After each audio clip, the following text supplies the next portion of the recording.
That winter, Robert Kahn went over to America with his novel, and it was accepted by a fairly good publisher.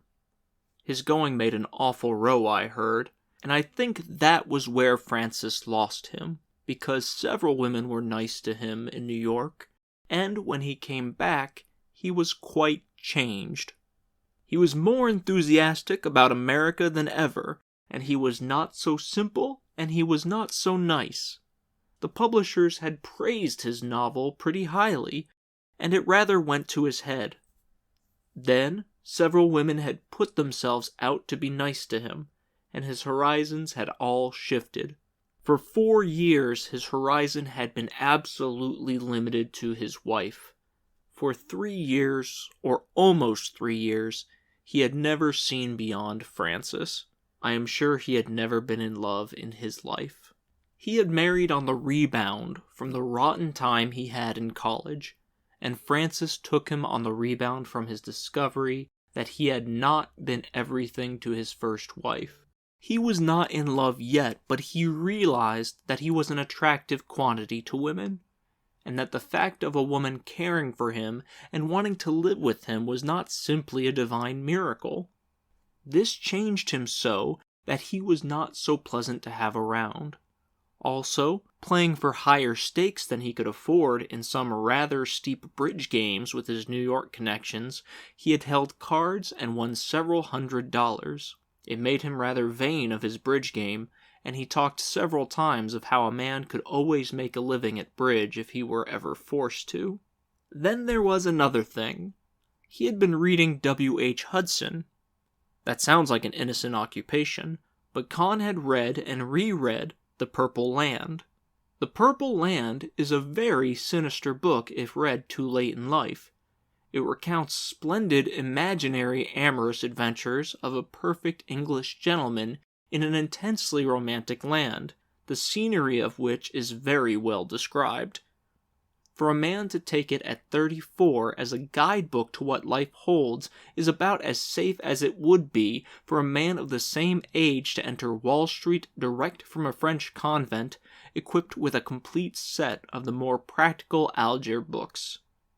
Kahn, I believe, took every word of The Purple Land as literally as though it had been an R.G. Dunn report.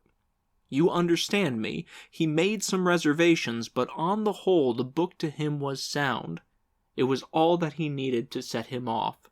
I did not realize the extent to which it had set him off until one day he came into my office. "Hello, Robert," I said. "Did you come in to cheer me up?" "Would you like to go to South America, Jake?" he asked. "No." "Why not?"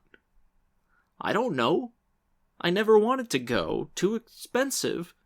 You can see all the South Americans you want in Paris anyway. They're not real South Americans. They look awfully real to me. I had a boat train to catch with a week's mail stories and only half of them written." "Do you know any dirt?" I asked. "No. None of your exalted connections getting divorces?" "No. Listen, Jake. If I handled both our expenses, would you go to South America with me?" "Why me? You can talk Spanish, and it would be more fun with two of us." "No," I said. "I like this town, and I go to Spain in the summertime." "All my life I wanted to go on a trip like that," Kahn said. He sat down. "Don't be a fool," I said. "You can go anywhere you want. You've got plenty of money." "I know, but I can't get started." "Cheer up," I said. All countries look just like the moving pictures. But I felt sorry for him. He had it badly. "I can't stand it to think my life is going so fast and I'm not really living it." Nobody ever lives their life all the way up except bullfighters. "I'm not interested in bullfighters. That's an abnormal life. I want to go back in the country in South America. We could have a great trip." "Did you ever think about going to British East Africa to shoot?" "No, I wouldn't like that." "I'd go there with you." "No, that doesn't interest me." "That's because you never read a book about it. Go on and read a book all full of love affairs with the beautiful, shiny black princesses."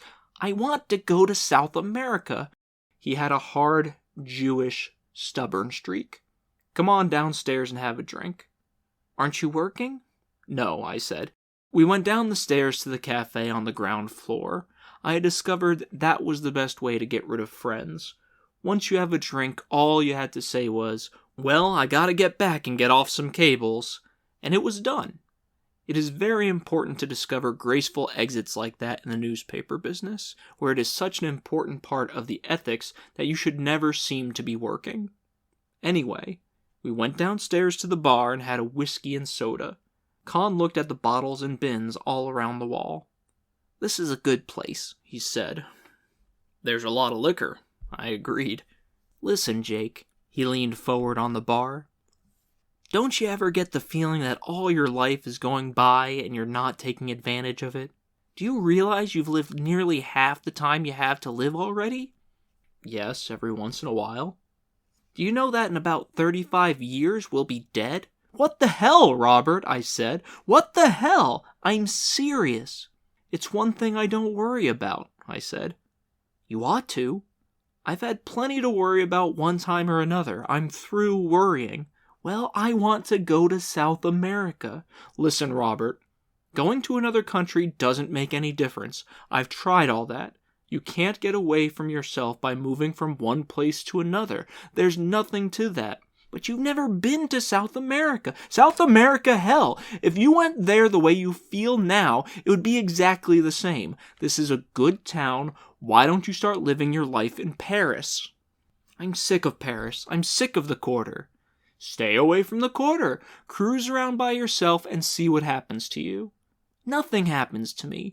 I walk alone all one night and nothing happened except a bicycle cop stopped me and asked to see my papers." "Wasn't the town nice at night?"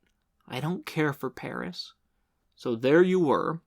I was sorry for him, but it was not a thing you could do anything about, because right away you ran up against the two stubbornnesses. South America could fix it, and he did not like Paris. He got the first idea out of a book, and I suppose the second came out of a book too. "Well," I said, "I've got to go upstairs and get off some cables." "Do you really have to go?" "Yes, I got to get these cables off. Do you mind if I come up and sit around the office?" "No, come up." He sat in the outer room and read the papers, and the editor and publisher and I worked hard for 2 hours.